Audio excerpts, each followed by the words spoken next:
guys, welcome to Heart to Head Podcast with Olivia and Jessica. Hey guys!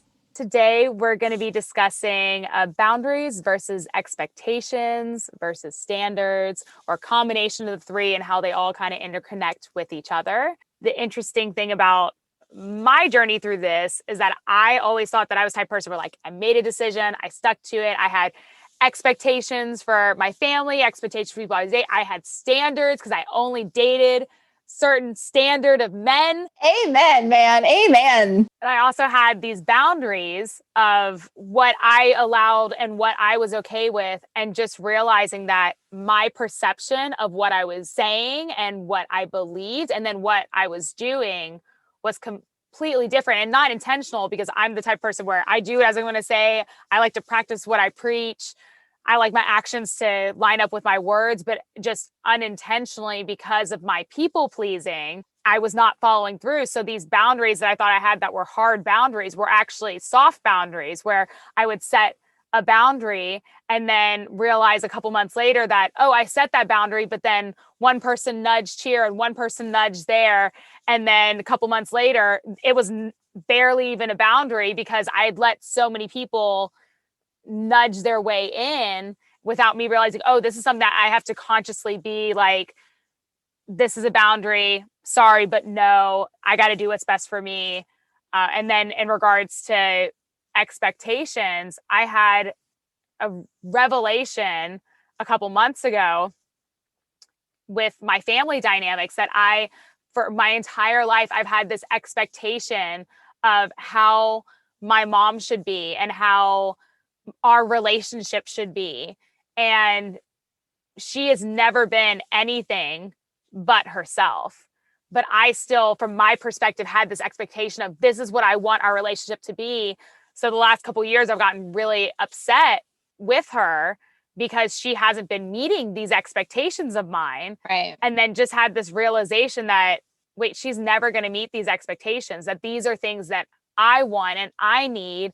And as much as I love her, she cannot meet these needs for me. And I need to accept that. And once I'm able to get on the other side of things, of accepting that this expectation is all in my own head and it's all my thoughts, and not actually seeing the person in front of me and realizing that I have to get these expectations are no longer valid. And I need to get these wants and needs from someone else or something else or from myself, as opposed to expecting it from her. And that was a huge change in perspective and something I'm still currently working on, but it's getting better each day because I feel more happy with our relationship now that I'm not expecting these things from her that she just can't give me. Yeah, I find it so symbolic, as we grow up, as we start as children, as we become teens and adults and then grown adults, you have these words that are given to you.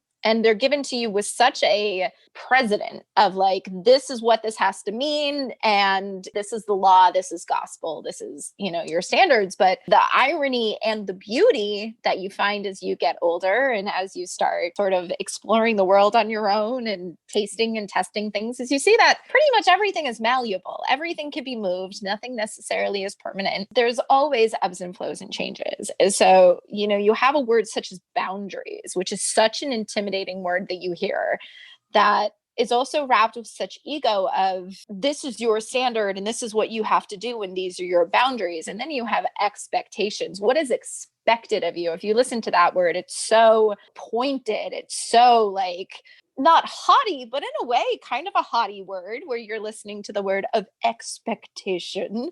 Oh my goodness, that's totally intimidating. And then it gives you the impression that this is a set standard. These are what you have and these are what is forever. But I think the magical aspect about all of this is that the freedom and the ability to explore and change, because as much as you're not the same person you were 2 years ago or 5 years ago, or heck, even 2 weeks ago, we're constant growing and changing and evolving. And our environment is constantly changing and evolving. So in turn, your boundaries and expectations are going to change and evolve as well. And so when I think of boundaries, I like to think of it more as, what is your internal structure? What is your internal guidelines? What is your internal beliefs that you say, okay, you know what, this is what I'm a hard no on. This is where you have your foundation. I'm a big believer in respect. Respect is a huge boundary for me. You don't necessarily have to like the person, but you should at least respect them. And I have a very big non-judgment boundary. I believe that everyone should be accepted and allowed. So those are some very strong foundational boundaries for me. So personally, I am interacting with somebody who is judgmental or is not respectful. My internal flags and my internal stops, my internal walls will be set off, because I'm like, wait a minute, this isn't what I agree with. My expectations is what my ego is driving. It's more off of like, what do I think I should have? Or what do I think other people want me to do? It's not as much as in my internal process as much as I am trying to outwardly express. So expectations can change. And it's sort of funny because I do kind of relate boundaries and expectations to self-worth and confidence. Confidence is a lot of your qualities. It's what you possess. It's what you can show off to the world. Your worth is what you are and what your foundation is and who you are. So like, you wake up, you take a deep breath, and that's it. Like, that's who you are. You deserve to be loved. That's a non-spoken, there you go. But your confidence is like, oh, I look really good, and like, I feel really body confident, and I can wear whatever I want. But that is a skill set that you've taken on within yourself to outwardly express yourself.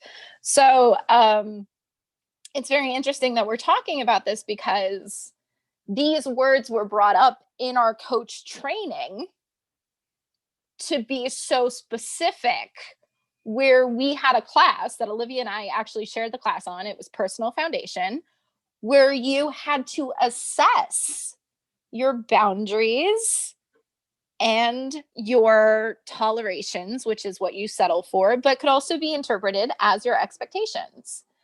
And I think the magical thing that happened, because it was brought to our forefront, because it was brought to our consciousness, is you really start analyzing, wait a minute, how many times have I blurred the lines between my boundaries and my expectations? How many times have I said, oh, well, I expect this, so this is a hard answer.